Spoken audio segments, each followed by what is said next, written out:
घरों के अंदर वॉशिंग मशीन से धुलाई और सुखाई सेहत के लिए नुकसानदेह। माहिरीन ने खबरदार किया है कि अगर आप वॉशिंग मशीन से धुले कपड़ों लॉन्ड्री को घर के अंदर खुश्क करेंगे तो फेफड़ों की बीमारी जैसे दमे का इम्कान ज़्यादा हो सकता है।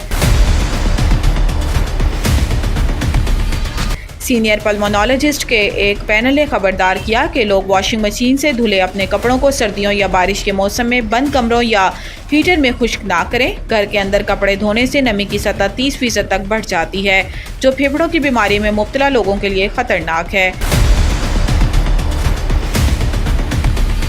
इनका कहना था कि ये मशक मुदाफ़ियाती निज़ाम को भी कमज़ोर करती है। मज़ीद बरां खुशबूदार लॉन्ड्री डिटर्जेंट इस्तेमाल करना भी सेहत के लिए मुफीद नहीं है।